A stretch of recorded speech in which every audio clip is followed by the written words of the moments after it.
আব্দুল কাদের জিলানী রাহমাতুল্লাহ আলাইহি তার একটা ঘটনার নামা তাকে উসমানী সাহেব তার কিতাবের মধ্যে নিয়ে আসছেন।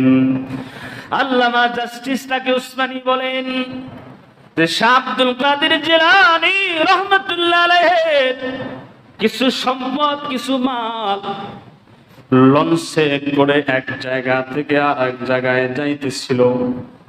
হঠাৎ করে ঢেউয়ের কবলে পড়িয়া লঞ্চটা স্টিমারটা ডুবে গেল। আব্দুল কাদের জিলানীর কাছে খবর চলে আসলো, হযরত আপনার যেই মাল ছিল লঞ্চে করে কোন জায়গায় পাঠাইছিলেন, আপনার এই সম্পদ সহ এই লঞ্চটা পানির মধ্যে ডুবে গেছে। এই কথা শোনার পরে আব্দুল কাদের জিলানী 3 সেকেন্ডের জন্য সে চক্ষুটা বন্ধ করলেন। 3 সেকেন্ড 4 সেকেন্ড পরে চক্ষু খুলিয়া বললেন আলহামদুলিল্লাহ। বলেন আল্লাহু আকবার। আল্লাহু আকবার বলছেন। আবার কিছু সময় পরে আবার তার কাছে খবর আসলো, হযরত আপনার মাল সহ যে স্টিমারটা ডুবে গিয়েছিল, আল্লাহ পাক রব্বুল আলামিন আবার ওই মাল সহ জাহাজটা আবার ভাসমান করে দিয়েছেন। সুবহানাল্লাহ। আবারও আব্দুল কাদের জিলানী রাহমাতুল্লাহ আলাইহি চক্ষু বন্ধ করলেন। চক্ষু খুলিয়া আসে আবার বললেন আলহামদুলিল্লাহ।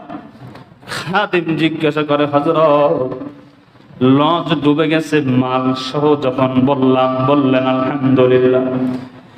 আবার মাল উদ্ধার হয়েছে যখন জানায়া দিলাম তখনও বললেন আলহামদুলিল্লাহ। হযরত বুঝতে পারি নাই, ডুবে গেল আলহামদুলিল্লাহ বললেন, ভেসে উঠল উদ্ধার হলো আলহামদুলিল্লাহ বললেন। হাকিকত জানতে চাই। আব্দুল কাদের জিলানী বলেন, খাদিম শোনো শোনো শোনো, যখন আমার মালগুলো সমুদ্রের মধ্যে ডুবে গেল, আমি আমার নফসের দিকে তাকালাম, আমি আমার রূহের দিকে তাকালাম, আমি আমার অন্তরের দিকে তাকালাম।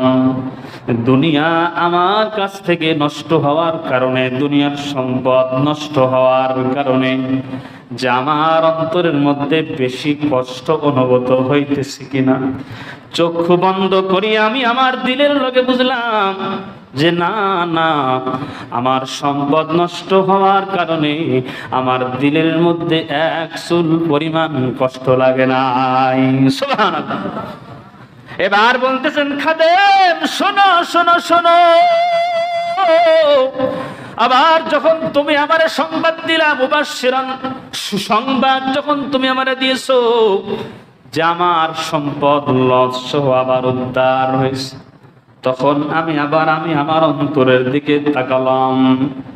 অন্তরের দিকে তাকায় অন্তরে জিজ্ঞাসা করলাম, ওরে অন্তর, দুনিয়ার সম্পদ আবার ফিরে পেয়ে দুনিয়া তোর কাছে আসছে, দুনিয়া পাইয়া কি তুই আবার দুনিয়ার মহব্বত অন্তরে লালন করো কিনা?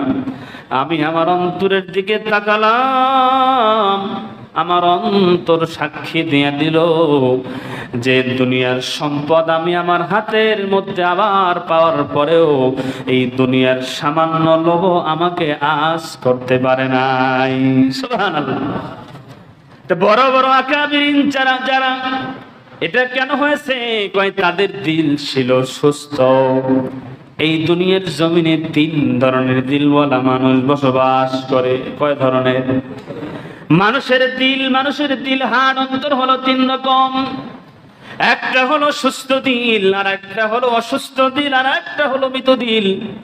যাদের দিল ভালো, তাদের দিল ভালো, তারা আল্লাহওয়ালা আউলিয়া। যাদের দিল ভালো তারা হলেন ওলি আল্লাহ, তারা হলেন আল্লাহর বন্ধু, আল্লাহর খাস কামরার বাসিন্দা। সুবহানাল্লাহ।